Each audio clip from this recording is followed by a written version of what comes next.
In this episode of Motive Garage, presented by Sparesbox, we take our GR Yaris back to the strip on 350 kilowatts to try and be the first into the 10s.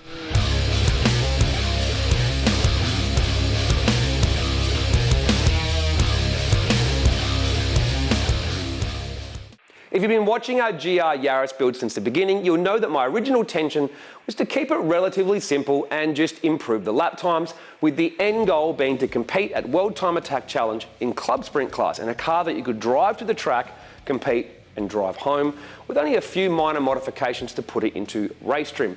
But with like most of my builds, things do spiral out of control and I get sidetracked. And when we first put in the Motec, I went to the track and went 12.4 to be the world's quickest Yaris.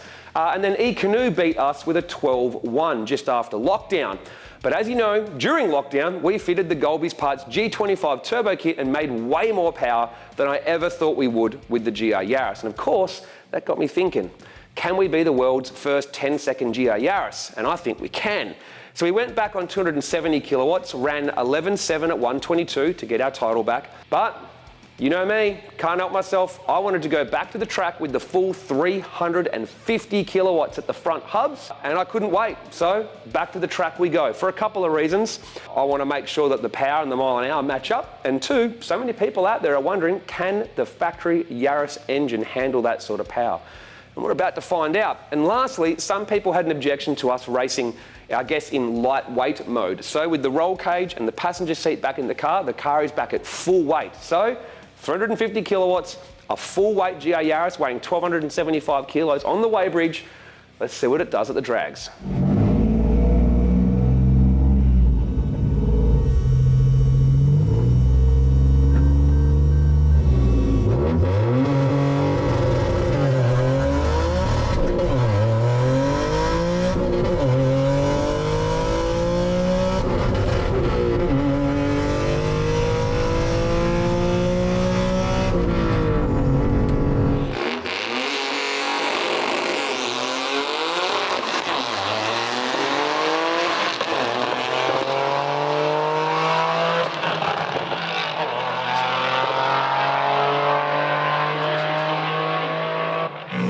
It survived full power, so I guess that's a plus. A little bit too aggressive on the launch, actually, and probably spun a little bit. Very conservative gear changes, first, second to third, but went for fourth pretty aggressively because I felt like it was in the groove, but it actually slipped. Like it was in the gear, but it slipped, so I'm not really sure what happened there. Is what it is, but a lot of revs in first gear after that launch, but kind of needed to ride it out a bit more, but a little bit too much rev limiter than I would have liked. But yeah, we'll see what it is. Yeah, so 11.9, 123. Obviously that terrible gear change obviously lost a lot of mile an hour. It was only a 1.89860, so it was too aggressive. So I'm probably going to turn the launch control down a little bit, but obviously now it does 11's piece of piss. Mile an hour is a little bit disappointing, but we'll look at the logs and have a look at why.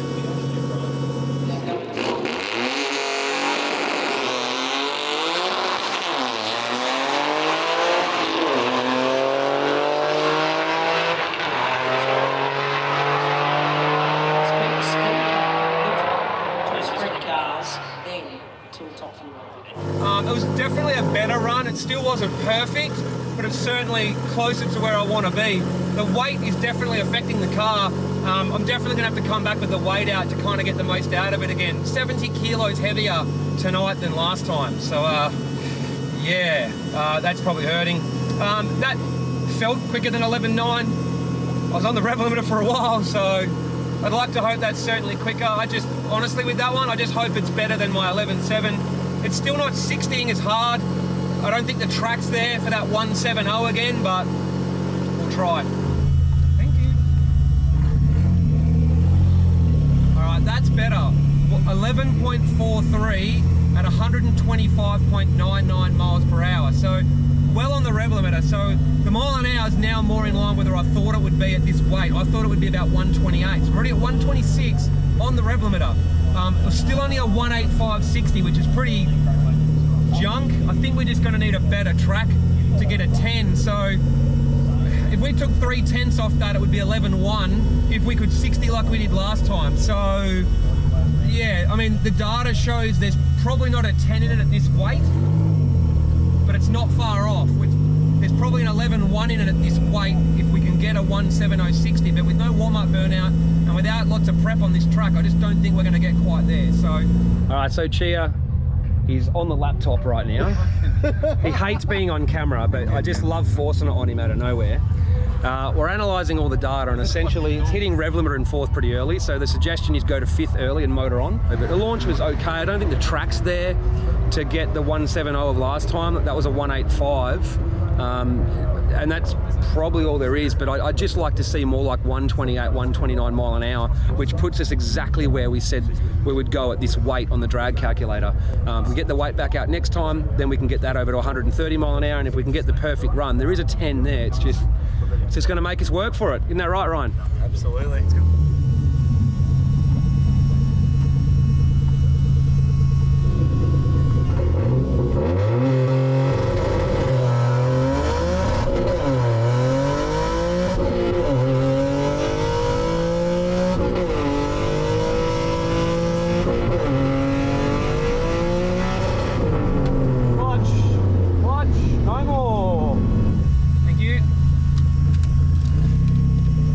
Yeah, 11.6, 122. Clutch killed it.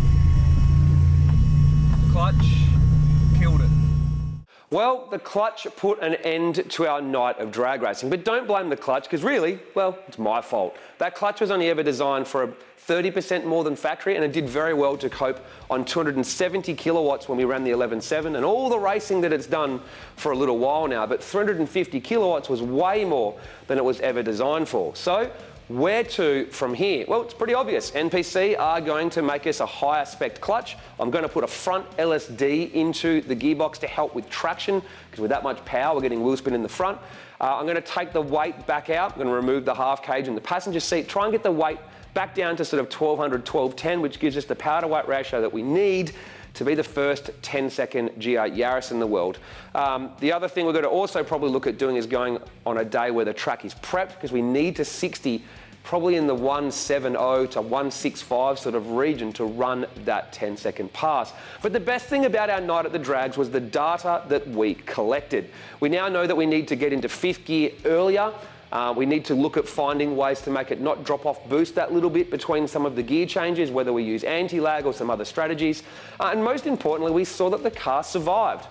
Plenty of people were wondering, can that car survive on 350 kilowatts? And the fact that it did 3 runs that night on that power with no issues, no knock, no oil pressure issues, no coolant pressure increases whatsoever tells me that the can handle it. But since then, we have actually spoken to a couple of factory teams that run the GR Yaris in rallying. I won't say the names because, don't want to give too many secrets away, but they've told us that the rally cars run 500 Newton meters, a lot lower RPM than we do as well, because obviously the restrictor and how they're set up. And they said they use factory block, factory crank, factory rods, factory head gasket, factory head studs.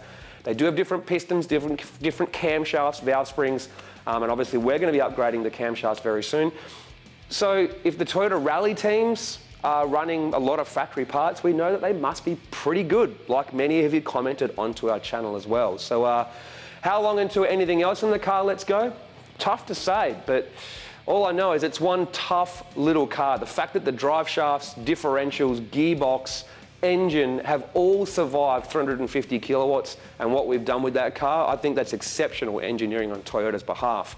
But we're going to get those mods done very soon. The car is at power tune right now, getting some things sorted. So hopefully we can be back at the drags to get our 10, back to Wakefield to try and get our lap record there, and then we can continue our development to get ready for Club Sprint Classic World Time Attack after my massive detour. Don't forget to subscribe so you don't miss out on any of the upgrades and development of our GR Yaris.